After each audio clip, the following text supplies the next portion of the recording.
کہ توبہ فی الفور کرنی ضروری ہوتی ہے۔ مثلا جوانی میں آپ نے ایک گناہ کیا تو اس کا اسی وقت توبہ کرنی لازم ہو گئی تھی۔ اب اگر آج احساس ہوا کہ میں نے گناہ کیا تھا تو اب ایک توبہ نہیں کرنی پڑے گی، دو توبہ کرنی پڑیں گی۔ ایک گناہ کرنے پر توبہ اور دوسرا گناہ کی توبہ کو جو ہم نے ڈیلے کر دیا، مؤخر کر دیا، اس میں جو دیر کر دی، اس پر بھی توبہ، تو دو توبہ بندے پہ کرنی ضروری ہو جاتی ہے۔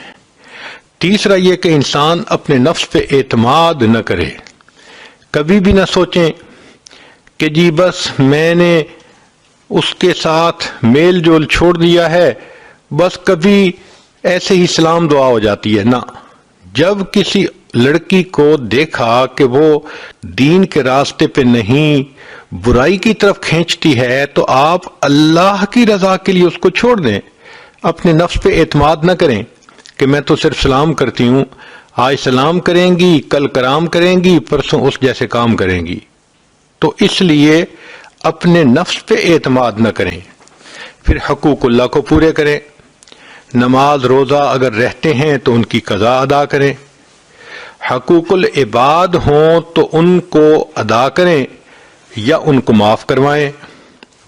حرام اور ممنوع اشیاء کو تلف کر دیں۔ مثال کے طور پہ اگر آپ نے اپنی پکچرز البم بنائی ہوئی ہے تو شریعت نے تصویر کو حرام کہا، سوائے اس کے کہ آئیڈینٹی کے لیے اس کی ضرورت ہو، پاسپورٹ کے لیے، آئی ڈی کے لیے، ڈرائیونگ لائسنس کے لیے، تو شریعت نے مجبوری کے تحت اس کی اجازت دی ہے۔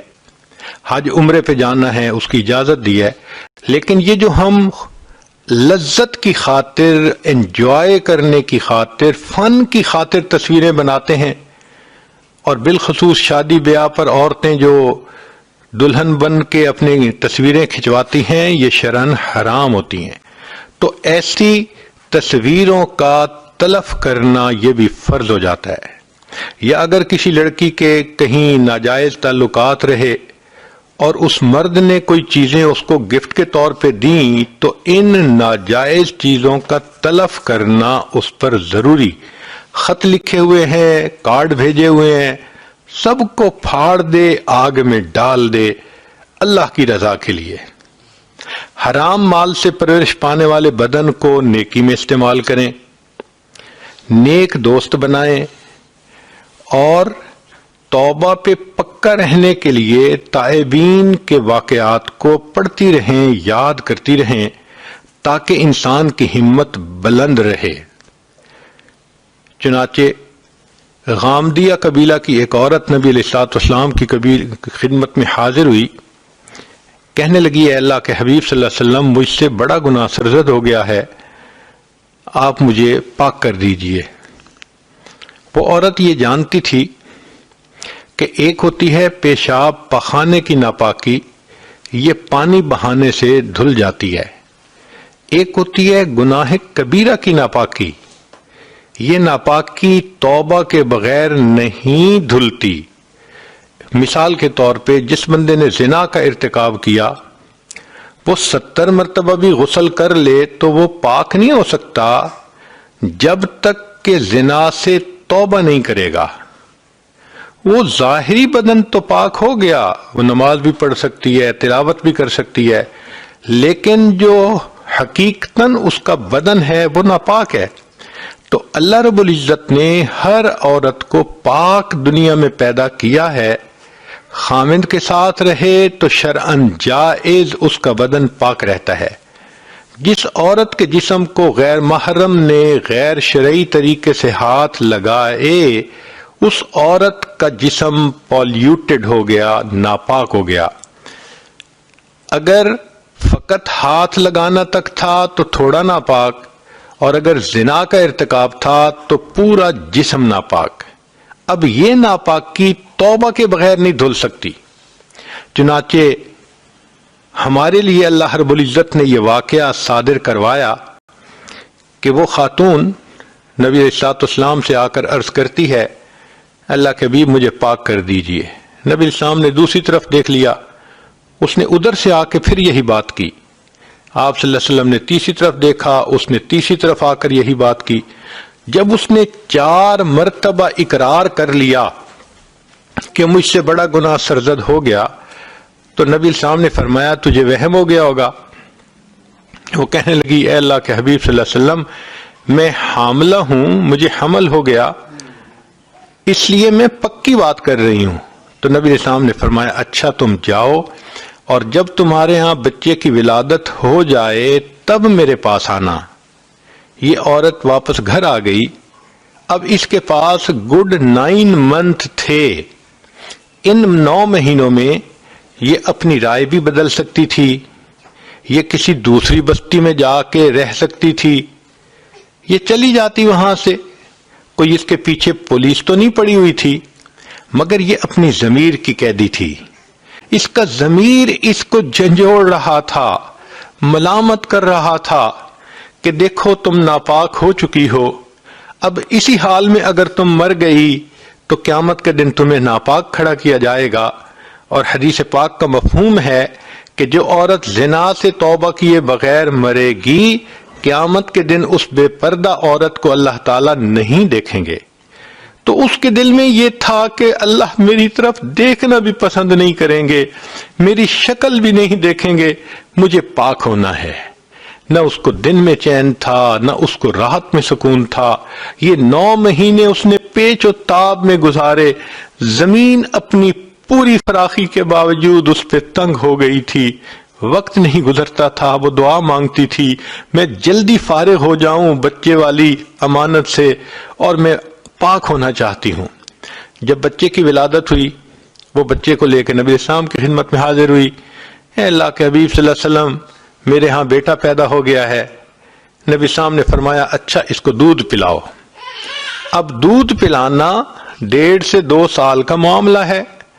اس عورت کے پاس اتنا اور وقت تھا، اس عورت کی رائے نہیں بدلی، وہ عورت اپنی بات سے پیچھے نہیں ہٹی، وہ مکر نہیں گئی، بلکہ اس دوران بھی اس کی یہی کیفیت رہی، حتیٰ کہ جب بچے نے روٹی کھانی شروع کر دی تو وہ ایک دن نبی علیہ السلام کی خدمت میں اپنے بیٹے کو لائی۔ بیٹے کے ہاتھ میں روٹی کا ٹکڑا تھا۔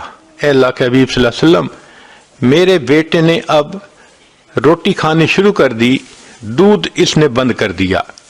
نبی علیہ السلام نے صحابہ سے فرمایا کہ اس پر حد جاری کرو، اس کو پاک کر دو۔ وہ عورت جانتی تھی میرے قبیلے کی بدنامی ہوگی، وہ جانتی تھی کہ مجھے اذیت ملے گی، میری موت آ جائے گی، مگر وہ اتنا بھی جانتی تھی کہ دنیا کی ذلت کم ہے، قیامت کے دن کی ذلت بڑی اور بری ہے۔ لہذا اس نے کہا کہ مجھے پاک کیجئے۔ جب اس عورت کو رجم کیا گیا تو اس وقت ایک صحابی نے غصے کی کوئی فکرہ اس کے سامنے کہہ دیا۔ نبی علیہ السلام نے سنا تو نبی علیہ السلام نے غصے کی بات کرنے والے صحابی کو منع کیا اور فرمایا کہ نہیں، لقد تابت توبتن، اس عورت نے ایسی سچی توبہ کی ہے، لو قسمت بین 70 من اہل المدینہ وسعتہم، کہ اگر مدینہ کے 70 گناہگاروں پر اس کا ثواب تقسیم کیا جاتا، اللہ 70 کی بھی مغفرت فرما دیتے۔ تو ایسے لوگ کہ جن سے غلطی سرزد ہوئی اور پھر وہ عزم کے پہاڑ بن گئے، پھر انہوں نے ایسی توبہ کی جیسی کرنی چاہیے تھی، ان تائبین کے واقعات پڑھ کر بھی انسان کو ہمت ملتی ہے۔ توبہ کرنے والے کے ذہن میں بس اوقات یہ اشکال ہوتا ہے کہ میں نے تو جی زندگی کے پچھلے 30 سال گناہوں میں گزار دیے، میں نے تو بہت گناہ کیے، اتنے سارے گناہ میرے اللہ معاف کر دیں گے؟ جی ہاں، جتنے بھی گناہ ہوں گے اللہ تعالیٰ معاف فرما دیں گے۔ فرمایا اے میرے بندے، اگر تیرے گناہ آسمان کے ستاروں کے برابر ہیں، اگر تیرے گناہ ساری دنیا کے درختوں کے پتوں کے برابر ہیں، اگر تیرے گناہ سمندروں کے پانی کے قطروں کے برابر ہیں، اگر تیرے گناہ ساری دنیا کی ریت کے ذرات کے برابر ہیں، تیرے گناہ تھوڑے ہیں، میری رحمت زیادہ ہے، تو توبہ کرے گا، میں تیری توبہ کو پھر بھی قبول کر لوں گا۔ چنانچہ بخاری شریف کی روایت ہے، ابو سعید بن مالک بن سنان رضی اللہ عنہ روایت کرتے ہیں کہ بنی اسرائیل کا ایک آدمی تھا جس نے 100 بندوں کو قتل کیا تھا۔ وہ توبہ کی نیت سے گھر سے چل پڑا، رستے میں موت آ گئی، اللہ نے توبہ کی نیت سے چلنے کی بنا پر اس کے گناہوں کو معاف کر دیا تھا۔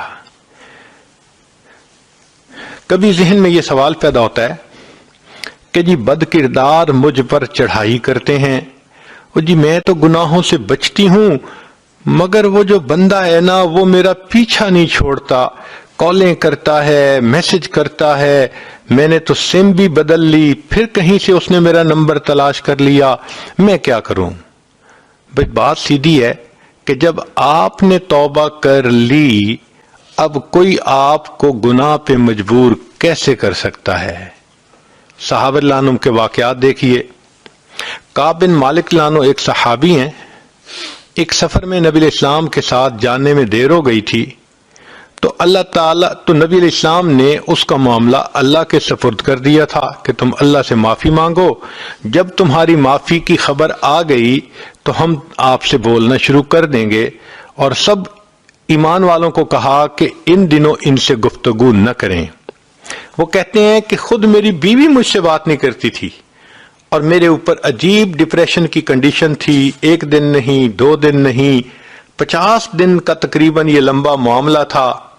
قرآن پاک نے کہا حتی اذا ضاقت علیہم الارض بما رحبت، حتیٰ کہ زمین اپنی پوری فراخی کے باوجود اس پہ تنگ ہو گئی، وضاقت علیہم انفسہم، اور ان کا اپنا جینا تنگ ہو گیا، وظنوا، اور ان کا یہ گمان ہوا، اللہ ملجأ من اللہ الا الیہ، اب اللہ کے سوا کوئی ملجا اور ماوا نہیں۔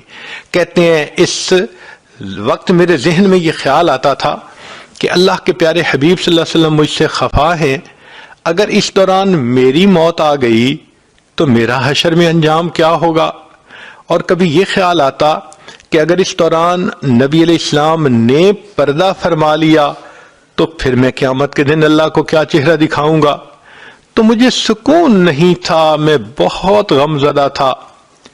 اس حال میں میں باہر نکلا بازار میں، مجھے ایک بندہ ملا جو قریبی ملک کے بادشاہ نے جس کو بھیجا تھا اور اس کو رکا دیا تھا، اور اس نے رکے میں لکھا تھا کہ میں نے سنا ہے کہ آپ کے صاحب نے آپ کے ساتھ قطع تعلقی کر رکھی ہے، آپ ہمارے پاس آ جائیں، ہم خزانے کے منہ کھول دیں گے، بڑے سکون سکھ کی زندگی گزاریں گے۔ وہ فرماتے ہیں کہ یہ گناہ کی آفر تھی، کفر پہ آنے کی آفر تھی، میں نے اس رکے کو پڑھ کے اس کے ٹکڑے کیے، اور تنور جل رہا تھا آگ والا، میں نے اس آگ کے اندر اس کو ڈال دیا۔ آپ بھی ایسے ہی کریں کہ جس طرح انہوں نے خط پھاڑ کے آگ میں ڈالا، کوئی آپ کو خط لکھے پھاڑ کے آگ میں ڈالیں، کوئی میسج کرے اس کو ڈیلیٹ کر دیں، کوئی فون کرے اس کو اٹینڈ ہی نہ کریں۔ جب آپ نے عہد کر لیا، اب کوئی کیسے گناہ پہ مجبور کر سکتا ہے؟ ایک صحابی تھے حضرت مرشد رضی اللہ تعالی عنہ، زمانہ کفر میں، جاہلیت میں ایک عورت کے ساتھ ان کے تعلقات برے تھے، چنانچہ یہ مدینہ طیبہ آ گئے اور انہوں نے کلمہ پڑھ لیا۔ کچھ عرصے کے بعد ان کو تجارت کے سلسلے میں مکہ مکرمہ جانا پڑا۔ یہ مغرب کے بعد گلی میں سے گزر رہے تھے کہ وہ عورت جس کا نام عناق تھا وہ باہر نکلی، اور اس نے دیکھا تو اس نے بڑا وارم ویلکم کیا، hello, how are you, I miss you, I love you, جو گانے گاتی ہیں لڑکیاں وہی اس نے بھی گانے شروع کر دیے۔ تو انہوں نے اس کو ریسپانس نہ کیا۔ وہ بڑی حیران، مرشد تم وہی ہو نا کہ جو مکہ کی گلیوں میں میرے پیچھے پھرتے تھے، مجھے منتیں کرتے تھے، میری سماجت کرتے تھے کہ تھوڑا وقت میرے ساتھ گزار لو، اور میں تمہیں اپنا چہرہ نہیں دکھاتی تھی، آج تم اتنے بے پرواہ کہ میری طرف دھیان ہی نہیں کرتے. سنو، میرا خامند سفر پہ گیا ہوا ہے اور میں گھر میں اکیلی ہوں. تم اپنے کام سمیٹ کے آ جانا، ہم آج رات دونوں اکٹھا گزاریں گے. اس عورت نے گناہ کی دعوت دی. مصلحانوں نے کہا کہ نہیں، میں نہیں آؤں گا. اس دوران اس نے دیکھا کہ یہ شخص تو میرے چہرے کی طرف ہی نہیں دیکھ رہا. تو اس نے کہا کہ کیا مسئلہ ہے، تم آنکھ اٹھا کے چہرے کی طرف کیوں نہیں دیکھتے؟ تو مرسلانوں نے جواب دیا، اب ان آنکھوں نے اس ہستی کو دیکھ لیا ہے کہ جس کو دیکھنے کے بعد یہ کسی غیر محرم پہ نہیں پڑ سکتی. وہ تو اس بات کو نہیں سمجھتی تھی. وہ ذرا آگے بڑھی تاکہ ان کا بازو پکڑے، کیونکہ طبیعت ایک دوسرے کے ساتھ تو بہت کھلی تھی، کئی مرتبہ گناہ کر چکے تھے مل کے. تو جب اس نے ہاتھ آگے بڑھایا نا ان کو پکڑنے کے لیے، تو مرشد اللہ نے کہا کہ خبردار مجھے ہاتھ مت لگانا، ورنہ میں اپنی تلوار سے تمہارا کام تمام کر دوں گا. جب انہوں نے یہ کہا تو وہ گھبرا گئی اور گھر چلی گئی. تو محدثین نے لکھا ہے کہ جیسے مرشد رضی اللہ عنہ نے اس عناق کے ساتھ ریسپونڈ کیا، آج ہمیں کسی بد کردار کے ساتھ گناہ کے معاملے میں ایسے ریسپونڈ کرنا چاہیے. جب آپ فرم ہیں، مضبوط ہیں، آپ نے سچی توبہ کر لی، آپ کے پاؤں کے نیچے چٹان ہے، کوئی آپ کو گناہ پہ کیسے مجبور کر سکتا ہے؟ ہاں، حدیث پاک میں کچھ دعائیں بھی ہیں، ان کو بھی پڑھیں تاکہ اللہ تعالیٰ شریروں کے شر سے نجات عطا فرمائے. اللہم انا نجعلک فی نحورہم ونعوذ بک من شرورہم. ایک دعا ہے، اللہم استر عوراتنا وآمن روعاتنا. ایک دعا ہے، اللہم لا تشمت بنا الاعداء ولا الحاسدین. کبھی ذہن میں یہ اشکال پیدا ہوتا ہے کہ میں توبہ تو کر چکی ہوں مگر پرانی یادیں عذاب بن گئی ہیں. حضرت 6 سال گزر گئے، اس شخص کا خیال ذہن سے ہی نہیں جاتا. میں نماز پڑھنے کھڑی ہوتی ہوں مصلی پہ، مجھے اس وقت بھی اسی کا خیال آ رہا ہوتا ہے. بھائی، پرانی یادیں واقعی عذاب ہوتی ہیں اور اللہ ہی اس عذاب سے نجات دے سکتا ہے. اس کا طریقہ یہ ہے کہ آپ نماز کے بعد، تلاوت کے بعد یا 2 رکعت نفل پڑھ کے اللہ سے مدد مانگیں. اللہ رحمت کر دیجئے، اللہ کی رحمت کا معاملہ ہوگا، اللہ اس پوری میموری کو ہی ڈیلیٹ کر دیں گے. ماضی کی کوئی بات یاد ہی نہیں آتی. چنانچہ علماء نے لکھا ہے کہ توبہ قبول ہونے کی چند علامات ہیں. ان میں سے ایک علامت یہ ہے کہ اللہ تعالیٰ اس کو ماضی کی باتیں بھلا دیتے ہیں، خیال ہی نہیں آتا، کبھی اس کے بارے میں سوچ ہی نہیں جاتی. تو اگر توبہ قبول ہو جائے گی تو یہ میموری بھی آٹومیٹیکلی ڈیلیٹ ہو جائے گی. کبھی ذہن میں یہ خیال آتا ہے کہ کیا گناہوں کا اعتراف کرنا ضروری ہے؟ کہ میں مانوں کہ میں نے گناہ کیے؟ جی ہاں، اللہ تعالیٰ کے سامنے تو اعتراف کرنا پڑے گا. یا تو اس دنیا میں کرنا پڑے گا، ورنہ پھر آخرت میں کرنا پڑے گا. نبی اسلام نے دعا سکھائی، ابوء لک بنعمتک و ابوء بذنبی.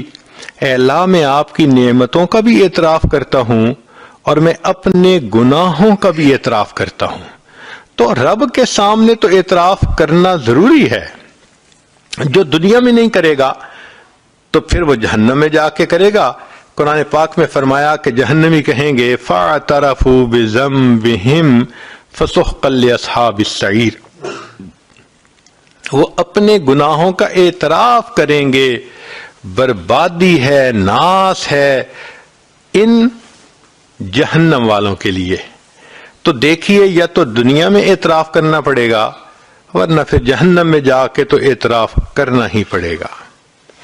ذہن میں کبھی یہ خیال آتا ہے کہ میں توبہ تو کر رہی ہوں، مجھے لگتا ہے میں گناہ سے بچ نہیں سکوں گی. بھئی، میں نہیں بچ سکوں گی، اللہ تعالیٰ تو مجھے بچا سکتے ہیں، وہ تو اس پر قادر ہیں. لہذا اللہ سے دعا مانگیے.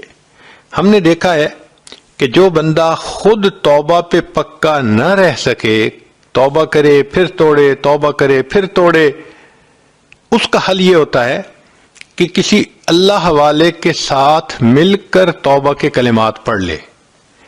یہ ساتھ مل کر توبہ کے جو کلمات پڑھنے ہیں ان کی برکت ہوتی ہے، اللہ تعالیٰ آئندہ اس گناہ سے نجات عطا فرما دیتے ہیں. قرآن مجید میں اللہ تعالیٰ نے صحابہ رضی اللہ عنہم کی خاص صفت بیان کی، فرمایا اے میرے محبوب صلی اللہ علیہ وسلم فاستقم کما امرت ومن تاب معک، آپ بھی شریعت کے اوپر سیدھے رہیے اور جو آپ کے ساتھ مل کر توبہ تائب ہوئے یعنی صحابہ. تو یہ صحابہ کی امتیازی شان تھی کہ انہوں نے نبی علیہ الصلوۃ والسلام کے ساتھ مل کر توبہ کے کلمات پڑھے تھے. تو اس کی برکت ہوتی ہے، اللہ والوں کے ساتھ توبہ کے کلمات پڑھ لیے جائیں، اللہ تعالیٰ آئندہ گناہوں سے نجات عطا فرما دیتے ہیں. کبھی ذہن میں شیطان یہ خیال ڈالتا ہے وہ جی توبہ کر لیں گے، کون سی جلدی ہے، اللہ رحیم ہے بخش دے گا. یہ بہت بڑا اشکال ہے جو ذہن میں شیطان ڈالتا ہے. تو بھئی بات تو ٹھیک ہے، اللہ تعالیٰ بڑے رحیم ہیں بخش دیں گے، مگر علماء نے لکھا ہے کہ کچھ گناہ ایسے ہوتے ہیں کہ جن کا برا اثر موت کے وقت جا کے ظاہر ہوتا ہے، وہ ریفلیکٹ ہوتے ہیں موت کے وقت. جیسے بد نظری ایک ایسا گناہ ہے کہ جس کی سزا ملتی ہے ذرا دیر بھی ہو جائے. چنانچہ تلبیس ابلیس میں ابن جوزی رحمۃ اللہ علیہ نے لکھا ہے، ایک حافظ قرآن تھا جس نے شہوت کی نظر سے کسی غیر کو دیکھا، 20 سال کے بعد اس کے سینے سے قرآن پاک کو نکال لیا گیا. تو اگر ایک حافظ قرآن بھول جاتا ہے بد نظری کرنے کی وجہ سے، تو اس کا مطلب یہ کہ یہ گناہ بہت کرونک جو ہے گناہ ہے. تو علماء نے لکھا ہے کہ زنا ایک ایسا گناہ ہے کہ اس کا اثر موت کے وقت ظاہر ہوتا ہے. اگر توبہ نہ کی جائے تو بندے کو کلمے کی بھی توفیق نہیں ہوتی. ایک مرتبہ میں نے اپنے حضرت سے پوچھا کہ حضرت میں بہت کم عقل ہوں، کم علم ہوں، کئی باتیں مجھے سمجھ میں نہیں آتی، اگر آپ مجھے اجازت دیں تو میں آپ سے پوچھ لیا کروں. فرمایا ہاں پوچھ لو. تو اس عاجز نے یہی پوچھا کہ عجیب سی بات ہے کہ ایک مرتبہ بد نظری کرنے پر حافظ کے سینے سے قرآن نکال لیا گیا، یہ تو بہت بڑی سزا نظر آتی ہے. تو حضرت نے آگے سے فرمایا کہ ہاں، یہ غیر محرم سے محبت کا ہونا اللہ کی غیرت کا معاملہ ہے. اللہ نے انسان کے دل کو اپنے لیے بنایا، اپنا گھر فرمایا. اب اس گھر میں جب کسی غیر کو ہم لاتے ہیں، بساتے ہیں، اللہ کو غیرت آتی ہے.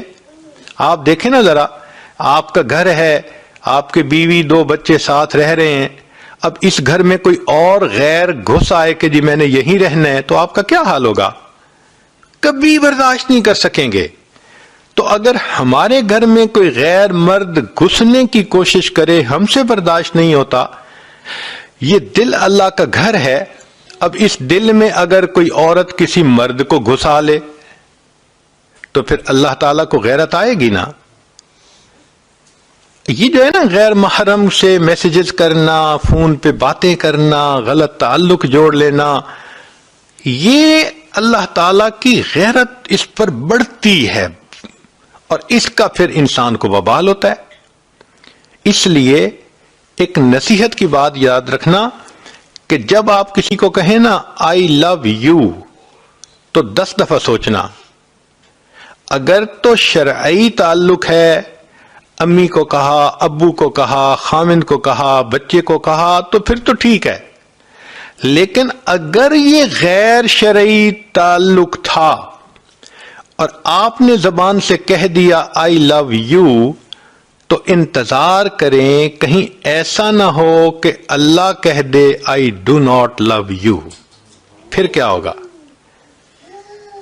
ان الفاظ کو کہتے ہوئے کئی مرتبہ انسان اللہ کی نظر سے گر جاتا ہے، اللہ نظروں سے گرا دیتے ہیں اس بندے کو. اس لیے یہ 3 لفظ کہنے اوہو پہاڑ کی طرح مشکل نظر آتے ہیں، کہ کسی کو کیسے کہیں آئی لو یو، حتیٰ کہ شرعی تعلق جہاں ہوتا ہے وہاں بھی کہتے ہوئے گھبرا رہے ہوتے ہیں، تو غیر شرعی تو پھر بات ہی کچھ اور ہے۔ اس لیے علماء نے لکھا ہے کہ اگر اس زنا کے گناہ سے زندگی میں توبہ نہ کی جائے تو موت کے وقت زبان پہ فالج ہو جاتا ہے اور انسان کلمہ پڑھنے سے قاصر ہو جاتا ہے، تو پھر ایمان سے محروم ہو کے موت آتی ہے۔ حدیث پاک میں ہے، کتنے لوگ ہیں ساری زندگی ان کے نام مسلمانوں کی فہرست میں رہتے ہیں، موت کے وقت مسلمانوں کی فہرست سے ان کا نام نکال دیا جاتا ہے۔ تو اس لیے اس امید پہ نہ رہیں کہ اللہ کریم ہے بخش دیں گے، پتہ نہیں موت ایمان پہ آئے گی تو پھر بخشش کا مسئلہ ہے نا، اگر ایمان پہ ہی نہ آئی تو بخشش کیسی؟ ایک ذہن میں یہ اشکال ہوتا ہے، میں نے گناہ سے توبہ کی اور میں نے 1 مہینہ گناہ نہیں کیا، پھر بس شیطان نے بہکا دیا، میں پھر گناہ کر بیٹھی، تو کیا پہلی توبہ ٹوٹ گئی؟ سنیں، پہلی توبہ نہیں ٹوٹی، وہ تو قبول ہو چکی۔ ہاں اب اگر گناہ ہو گیا تو اس نئے گناہ پر نئی توبہ کرنی پھر ضروری ہو گئی۔ کبھی ذہن میں یہ آتا ہے کہ ایک گناہ کرتے ہوئے میں دوسرے گناہ سے توبہ کر سکتی ہوں۔ مثال کے طور پہ ایک لڑکی بے پردہ بھی گلی میں پھرتی ہے اور اس کے غیر محرم سے تعلقات بھی ہیں۔ اب وہ کہتی ہے ٹھیک ہے میں غیر محرم سے تعلقات تو ختم کر دیتی ہوں مگر میں بھی پردہ نہیں کر سکتی، تو کیا ایک گناہ کرتے ہوئے دوسرے گناہ سے توبہ کر سکتی ہے؟ جواب جی ہاں کر سکتی ہے، فوراً توبہ کرے، اس کی برکت سے اللہ تعالیٰ اس پہلے والے گناہ سے بھی توبہ کی توفیق عطا فرما دیں گے۔ ذہن میں یہ خیال آتا ہے کہ میں نے تو پچھلے 15 سال سے نماز قضا کی، روزے بھی نہیں رکھے، 10 دن جو ہوتے ہیں عورتوں کے خاص جن کو قضا کرنا ضروری ہوتا ہے، تو میں کیا کروں؟ بھائی اگر آپ نے 1 لاکھ پاؤنڈ قرضہ لیا، اب اس کو لوٹانا پڑ گیا ہے اور ابھی آپ کے پاس نہیں، تو آپ اس کے سے قسطیں بنوا لیتی ہیں، انسٹالمنٹس بنوا لیتی ہیں کہ جی میں آپ کو نا 1000 ہر مہینے دیا کروں گی۔ تو جس طرح قسطیں بن جاتی ہیں اس طرح آپ اللہ تعالی کے سامنے نمازوں روزوں کی قسطیں بنائیں۔ کیسے؟ روزانہ کی 5 نمازیں قضا پڑھا کریں، ہر روز 5 نمازیں، تو 15 سال کی اگر قضا ہیں تو 15 سالوں میں ٹوٹل اماؤنٹ پوری ہو جائے گی۔ اور اگر اس دوران موت آ گئی تو ہم نے دیکھا ہے کہ جو لوگ انسٹالمنٹس دینی شروع کر دیتے ہیں تو کمپنیز والے ان کے ساتھ نرمی کرتے ہیں کہ اس نے واقعی بھئی اب پیسے دینے شروع کر دیے، تو جو بندہ انسٹالمنٹس دینی شروع کر دے گا اگر موت بھی آ گئی ہم امید کرتے ہیں اللہ قیامت اس دن اس کے ساتھ آسانی فرمائیں گے۔ ایک بندہ کہتا ہے میں نے غیبت کی، تو بھئی غیبت کی اللہ رب العزت سے بھی معافی مانگنی پڑتی ہے اور غیبت کی اس بندے سے بھی معافی مانگنی پڑتی ہے جس کی غیبت کی گئی ہو۔ اب اس کا طریقہ یہ ہے کہ اس سے بھی معافی مانگیں اور اللہ تعالی سے بھی معافی مانگیں۔ معافی مانگتے ہوئے اس کو تفصیل بتانا ضروری نہیں ہے کہ میں نے کیا کیا کہا، یوں کہیں گی تو دشمنی بن جائے گی۔ بس اتنا کہیں کہ جی آپ کے حقوق ہیں میرے اوپر، میں پورے نہیں کر سکی، آپ مجھے معاف کر دیں۔ شریعت کہتی ہے اس نے معاف کر دیا تو بھی معاف، اگر وہ سن کے بات مسکرا پڑی تو بھی معاف ہو گیا، اگر اس نے کہا کوئی بات نہیں تو بھی معاف۔ تو دنیا میں معافی مانگنا آسان۔ اگر کوئی کہے جی میں نے چوری کی کیا کروں؟ بھئی جس کا مال چوری کیا اس کو مال واپس کرو۔ ہو جی وہ تو بندہ ہی فوت ہو گیا، بھئی اس کے ورثاء کو واپس کرو۔ ہو جی مجھے تو ورثاء کا بھی نہیں پتا کہاں ہے کہاں نہیں، تو شریعت کہتی ہے کہ ایسی صورت میں وہ مال اللہ کے راستے میں صدقہ کر دیں، اس نیت کے ساتھ کہ اللہ تعالیٰ قیامت کے دن اس کا جو ثواب دیں گے یہ اس بندے کے نام اعمال میں جائے گا۔ ایک بندہ کہتا ہے میں نے سود کا مال کھایا، بھئی توبہ کریں، اور جی میرا جسم سود کے مال سے پلا بڑا۔ بھئی جو جسم حرام مال سے پلے، اب اس کا طریقہ یہ ہے کہ اس جسم کو نیکی میں صرف کریں، مثلا تلاوت کریں، اگر آپ نے غیر محرم کی شکلیں دیکھیں، سکرین کے تماشے دیکھے، نگاہوں کا غلط استعمال کیا، اب اللہ کے قرآن کو پڑھیں۔ اللہ کا قرآن پڑھنا عبادت ہے، نیکی ہے۔ بیت اللہ کو دیکھیں، ماں باپ کے چہرے کو دیکھنا عبادت، میاں بیوی ایک دوسرے کے چہرے کو مسکرا کر دیکھیں، یہ بھی عبادت۔ تو اب آنکھ کا صحیح استعمال کریں، ماں باپ کا اولاد کی طرف محبت سے دیکھنا، یہ بھی عبادت۔ تو پہلے غلط استعمال ہوا، اب آنکھوں کا ٹھیک استعمال کریں۔ پہلے آپ نے ٹیلی فون پہ لمبی باتیں کی غیر محرم سے، اب آپ اللہ کی خوب تعریفیں کریں، دین کی دعوت کا کام کریں، اپنی زبان کو نیکی کی باتوں میں استعمال کریں تاکہ اس کی مکافات ہو جائے۔ ایک آدمی کہتا ہے کہ جی میں شراب پیتا تھا، توبہ کی، کیا کروں؟ بھئی آپ ایسا اگر کوئی نیک کام کریں کہ جس سے غریبوں کو پانی ملے تو آپ کے شراب کے گناہ کی مکافات اس سے ہو جائے گی۔ جو بندہ بدکاری کا گناہ کرتا رہا، توبہ کر لی، اب اسے چاہیے کہ لوگوں کو ہیلپ کرے جو اپنی بیٹی یا بیٹوں کے آگے نکاح نہیں کر سکتے، شادی نہیں کر سکتے، ان کے پاس اسباب نہیں ہوتے، ان کی مدد کر کے آگے نکاح کروا دینا تاکہ لوگ پاک دامنی کی زندگی گزاریں، یہ اس کی مکافات ہوتی ہے۔ ذہن میں ایک سوال یہ پیدا ہوتا ہے کہ توبہ کے لیے عمل کیا کریں؟ سیدنا صدیق اکبر نبی علیہ السلام سے ایک حدیث روایت کی ہے، فرماتے ہیں ما من رجل یذنب ذنبا ثم یقوم فیتطہر ثم یصلی رکعتین ثم یستغفر اللہ غفر اللہ لہ۔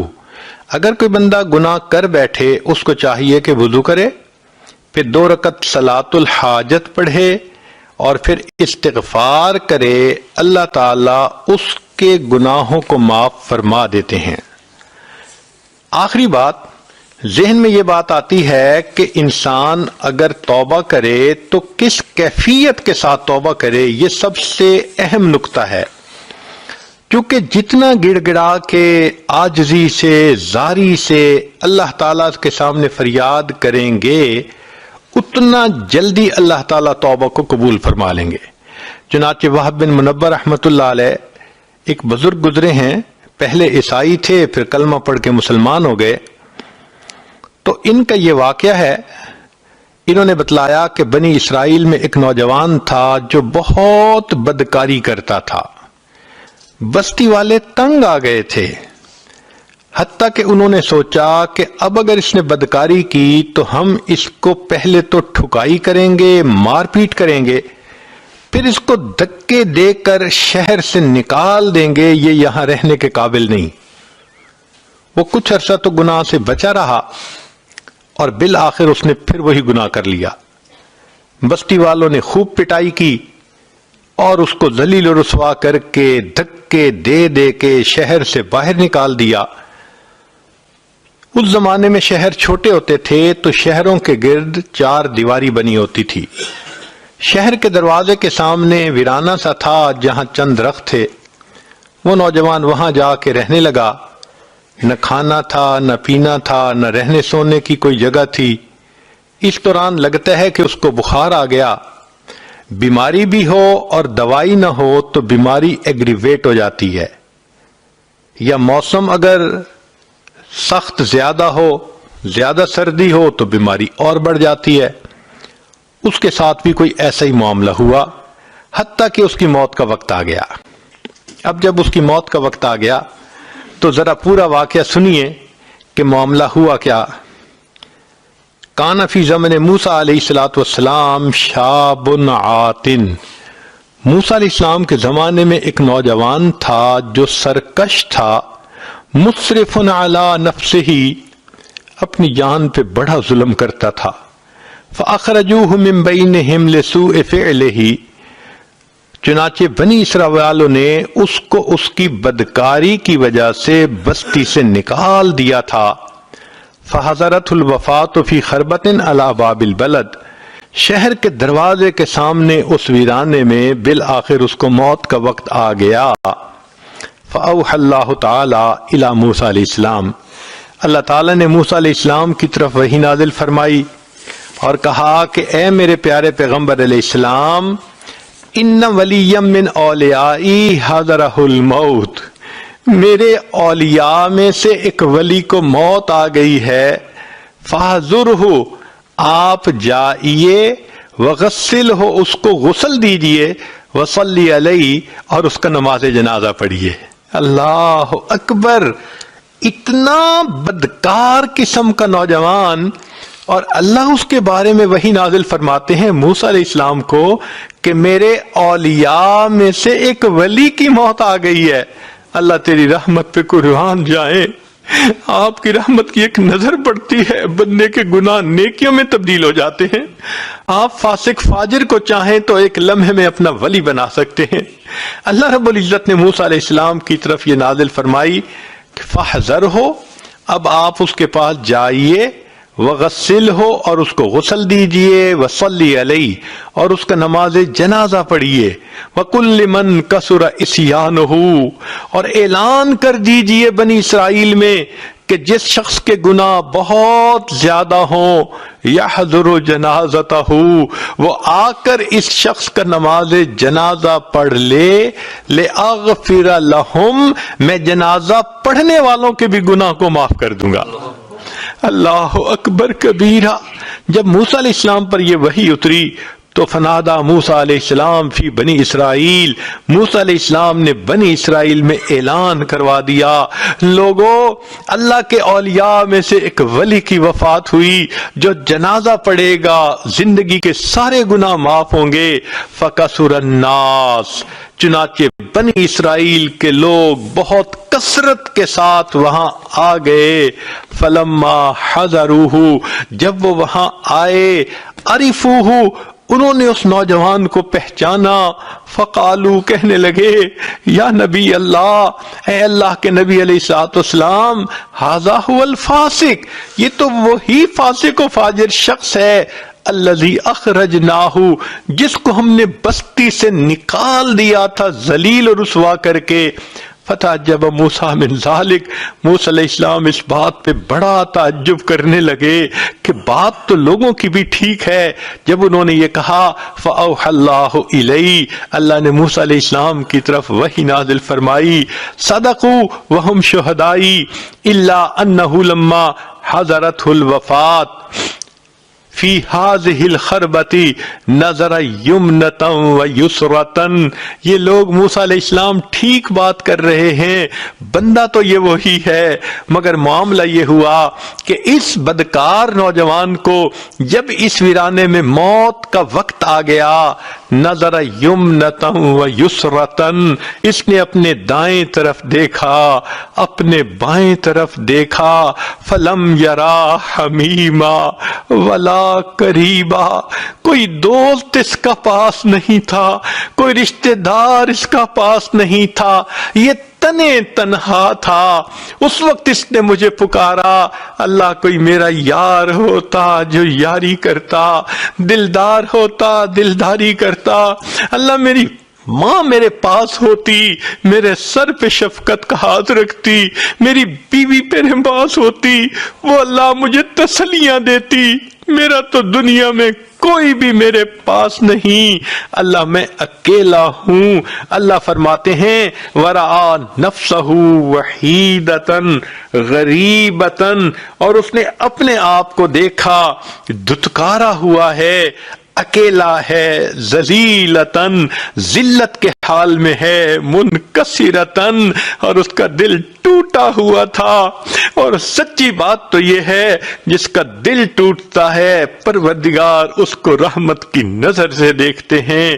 چنانچہ اس حال میں اس نوجوان نے اللہ سے یہ دعا مانگی، فرفع بصرہ الیہ، اس نوجوان نے آسمان کی طرف نگاہ کر کے یہ کہنے لگا، الہی عبد من عبادک، اللہ تیرے بندوں میں سے میں بھی تو ایک بندہ ہوں، اللہ میں گناہ کر کے کوئی بندوں کی لسٹ سے تو نہیں نہ نکلا، نیکوں کی لسٹ سے تو میں نکل گیا، مگر گناہگار ہوں، بندہ تو میں آپ ہی کا ہوں نا۔ یہ تو ایسے ہی ہے کہ جیسے ایک بیٹا نافرمان بن جائے اور پھر وہ ماں کو مناتے ہوئے کہنے لگے، امی اگرچہ میں بڑا بدکار ہوں، بیٹا تو آپ ہی کا ہوں۔ وہ بیٹے کی فہرست سے تو خارج نہیں نہ ہو سکتا، وہ بیٹے والی محبت تو ماں کو بیٹے سے ہوتی ہے۔ اس بندے نے بھی اللہ کی رحمت کو اسی طرح پکارا، اللہ میں بڑا گناہگار ہوں، خطا کار ہوں، مگر عبد من عبادک، اللہ آپ کے بندوں میں سے ایک بندہ ہوں، میرے مولا مجھ پر رحمت کی نظر فرما دیجئے۔ اگر مجھے معلوم ہوتا کہ مجھے بخش دینے سے آپ کی رحمت گھٹ جائے گی اور مجھے سزا دینے سے آپ کی شان بڑھ جائے گی، اللہ میں کبھی آپ سے مغفرت کا سوال نہ کرتا، اس لیے کہ ہمارے گناہوں سے آپ کی شان نہیں گھٹتی، ہمارے گناہوں سے آپ کی شان نہیں گھٹتی، اور ہمارے نیک بن جانے سے آپ کی شان نہیں بڑھتی۔ اللہ آپ تو بہت بلند ہیں، اور اللہ آپ نے موسیٰ علیہ السلام کی طرف یہ پیغام بھی بھیجا ہے، انی انا الغفور الرحیم، کہ میں بڑا غفور اور بڑا رحیم ہوں۔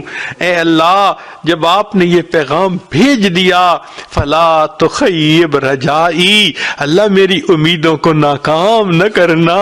یا موسیٰ، اے موسیٰ علیہ السلام، افکان یحسن بی ان اردہ وہو غریب علی ہذہ الصفۃ، کیا مجھے یہ بات اچھی لگتی تھی کہ میں اس کی دعاؤں کو رد کر دیتا جبکہ وہ اس حال میں تھا، وقد توسل الی بی، اور اس نے میری رحمتوں کا واسطہ دے دے کر مجھ سے دعائیں کی، وتضرع بین یدی، میرے سامنے خوب آنسو بہائے، خوب گڑ گڑایا، وعزتی، اے موسیٰ علیہ السلام مجھے اپنے عزت و جلال کی قسم ہے، لو سالنی فی المذنبین من اہل الارض جمیعا لوہبتہم لہ لذل غربتہ، کہ اگر اس وقت وہ نوجوان پوری دنیا کے گناہگاروں کی بخشش کا مجھ سے سوال کرتا، میں پروردگار ساری دنیا کے گناہگاروں کو بخش دیتا۔ اللہ آپ کتنے کریم ہیں، کتنے مہربان ہیں۔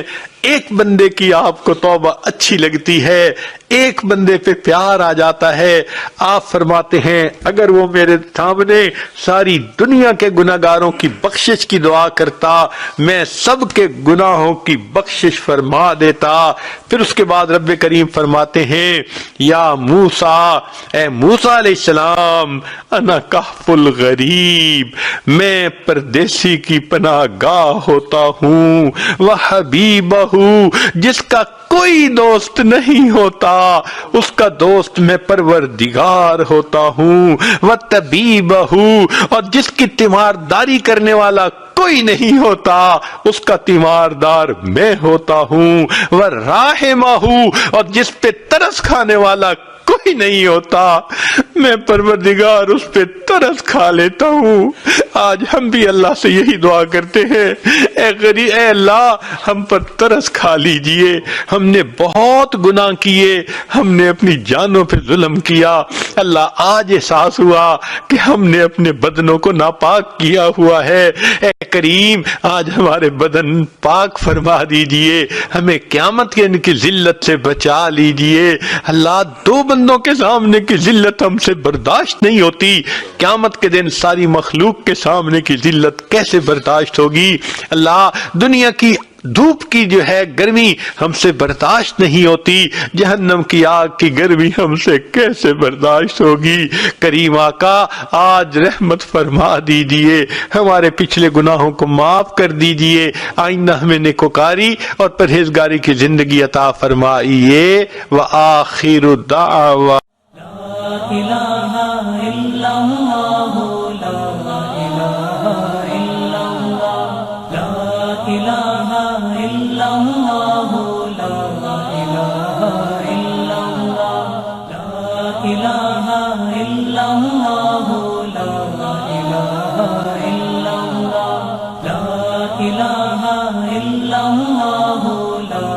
الہ